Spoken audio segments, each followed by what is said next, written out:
പുറപ്പാട് അധ്യായം 22. ഒരുവൻ കാളയെയോ ആടിനെയോ മോഷ്ടിച്ചു കൊല്ലുകയോ വിൽക്കുകയോ ചെയ്താൽ അവൻ ഒരു കാളയ്ക്ക് പകരം 5 കാളയെയും ഒരാടിന് പകരം 4 ആടിനെയും കൊടുക്കണം.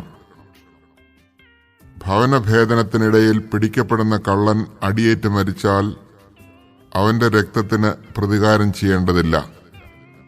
എന്നാൽ സൂര്യോദയത്തിന് ശേഷമാണ് ഇത് സംഭവിക്കുന്നതെങ്കിൽ അവന്റെ രക്തത്തിന് പ്രതികാരം ചെയ്യണം. മോഷ്ടിച്ച വസ്തു മുഴുവൻ മോഷ്ടാവ് തിരിച്ചു കൊടുക്കണം. അവന്റെ കൈവശമൊന്നുമില്ലെങ്കിൽ അവനെ വിറ്റ് നഷ്ടം ഈടാക്കണം.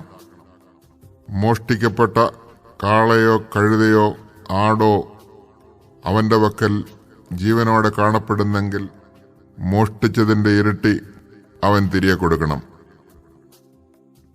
ഒരുവൻ മറ്റൊരുവന്റെ വയലിലോ മുന്തിരിത്തോട്ടത്തിലോ തന്റെ കന്നുകാലികളെ മേയ്ക്കുകയോ അവയെ അഴിച്ചുവിട്ട് മറ്റൊരുവന്റെ വയലിൽ മേയാനിടയാക്കുകയോ ചെയ്താൽ അവൻ തന്റെ വയലിലും മുന്തിരിത്തോട്ടത്തിലും നിന്നുള്ള ഏറ്റവും നല്ല വിളവ് നഷ്ടപരിഹാരമായി കൊടുക്കണം.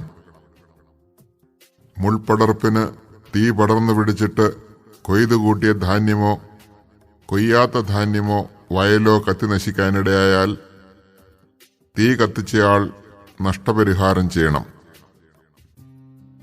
അയൽക്കാരൻ സൂക്ഷിക്കാനേൽപ്പിച്ച പണമോ സാധനങ്ങളോ ഒരു വീട്ടിൽ നിന്ന് മോഷ്ടിക്കപ്പെടുകയും കള്ളനെ പിടികൂടുകയും ചെയ്താൽ മോഷ്ടിച്ചതിന്റെ ഇരട്ടി അവൻ തിരികെ കൊടുക്കണം. കള്ളനെ പിടികിട്ടിയില്ലെങ്കിൽ താൻ അയൽക്കാരന്റെ വസ്തുക്കളിന്മേൽ കൈവച്ചിട്ടില്ലെന്ന് വീട്ടുടമസ്ഥൻ ദൈവത്തിനുമുമ്പിൽ സത്യം ചെയ്യണം. കാള, കഴുത, ആട്, വസ്ത്രം, നഷ്ടപ്പെട്ട മറ്റെന്തെങ്കിലും വസ്തു ഇവയെപ്പറ്റി തർക്കമുണ്ടാവുകയും ഇതെന്റേതാണ് എന്ന് 2 പേർ അവകാശപ്പെടുകയും ചെയ്താൽ ഇരുവരും ദൈവസന്നിധിയിൽ വരട്ടെ. കുറ്റക്കാരനെന്ന് ദൈവം വിധിക്കുന്ന ആൾ തന്റെ അയൽക്കാരന് ഇരട്ടി തിരികെ കൊടുക്കണം. ഒരുവൻ അയൽക്കാരന്റെ പക്കൽ സൂക്ഷിക്കാനേൽപ്പിച്ച കാളയോ കഴുതയോ ആടോ മറ്റേതെങ്കിലും മൃഗമോ പരിക്കേൽക്കുകയോ ചത്തുപോവുകയോ നഷ്ടപ്പെടുകയോ ചെയ്യുകയും അതിന് സാക്ഷിയില്ലാതിരിക്കുകയും ചെയ്താൽ ആ അയൽക്കാരൻ കർത്താവിന്റെ നാമത്തിൽ സത്യം ചെയ്ത് തന്റെ നിരപരാധത തെളിയിക്കണം. ഉടമസ്ഥൻ സത്യപ്രതിജ്ഞ അംഗീകരിക്കണം.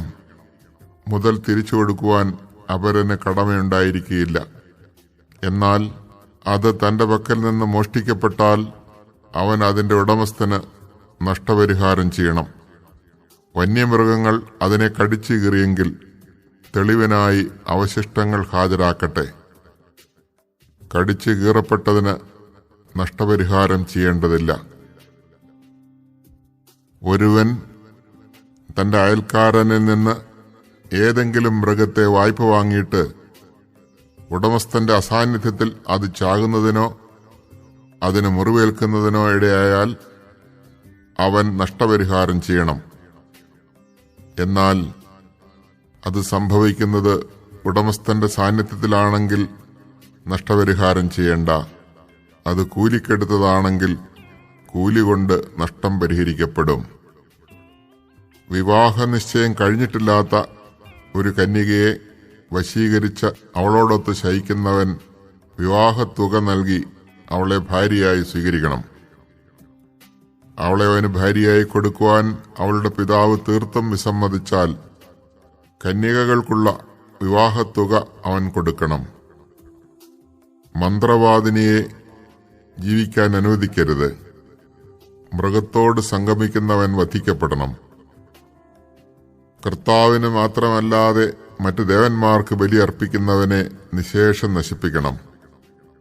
നിങ്ങൾ പരദേശിയെ ദ്രോഹിക്കുകയോ ഞെരുക്കുകയോ അരുത്. നിങ്ങൾ ഈജിപ്തിൽ പരദേശികളായിരുന്നല്ലോ. വിധവയെയോ അനാഥനെയോ നിങ്ങൾ പീഡിപ്പിക്കരുത്. നിങ്ങൾ അവരെ ഉപദ്രവിക്കുകയും അവർ എന്നെ വിളിച്ച് കരയുകയും ചെയ്താൽ നിശ്ചയമായും ഞാൻ അവരുടെ നിലവിളി കേൾക്കും. എന്റെ കോപം ജ്വലിക്കുകയും നിങ്ങളെ ഞാൻ വാൾ കൊണ്ട് വധിക്കുകയും ചെയ്യും. അപ്പോൾ നിങ്ങളുടെ ഭാര്യമാർ വിധവകളും നിങ്ങളുടെ മക്കൾ അനാഥരുമായി തീരും. നിന്നോടൊന്നിച്ച് വസിക്കുന്ന എന്റെ ജനത്തിൽ ദരിദ്രരായ ആർക്കെങ്കിലും നീ വായ്പ കൊടുത്താൽ പലിശയ്ക്ക് കടം കൊടുക്കുന്നവനെ പോലെ പെരുമാറരുത്. അവരിൽ നിന്ന് പലിശ ഈടാക്കുകയും അരുത്. അയൽക്കാരന്റെ മേലങ്കി പണയം വാങ്ങിയാൽ സൂര്യാസ്തമയത്തിനു മുൻപ് അത് തിരികെ കൊടുക്കണം. എന്തെന്നാൽ അത് മാത്രമാണ് അവനുള്ള പുതപ്പ്. തന്റെ ശരീരത്തിൽ അണിയുന്ന ആ ഉടുപ്പല്ലാതെ അവൻ ഉറങ്ങുമ്പോൾ പുതയ്ക്കാൻ മറ്റെന്തുണ്ട്? അവൻ എന്നെ വിളിച്ച് കരഞ്ഞാൽ ഞാനത് കേൾക്കും. ഞാൻ കരുണയുള്ളവനാണ്. നീ ദൈവത്തെ നിന്ദിക്കുകയോ നിന്റെ ജനത്തിന്റെ ഭരണാധികാരിയെ ശപിക്കുകയോ അരുത്. നിന്റെ മെതിക്കളത്തിലെയും ചക്കുകളിലെയും ഫലസമൃദ്ധിയിൽ നിന്ന് കാഴ്ച സമർപ്പിക്കാൻ വൈകരുത്. നിന്റെ പുത്രന്മാരിൽ ആദ്യജാതനെ എനിക്ക് നൽകണം. നിന്റെ കാളകളെയും ആടുകളെയും സംബന്ധിച്ചും ഇപ്രകാരം തന്നെ ചെയ്യണം. അവയുടെ കടിഞ്ഞൂൽ 7 ദിവസം തള്ളയുടെ കൂടെ കഴിയട്ടെ. 8-ാം ദിവസം നീ അതിനെ എനിക്ക് തരണം. നിങ്ങൾ എനിക്ക് സമർപ്പിക്കപ്പെട്ട വിശുദ്ധജനമായിരിക്കണം. വന്യമൃഗങ്ങൾ കടിച്ചു കീറിയ മാംസം നിങ്ങൾ ഭക്ഷിക്കരുത്. അത് നായ്ക്കൾക്ക് എറിഞ്ഞുകൊടുക്കണം.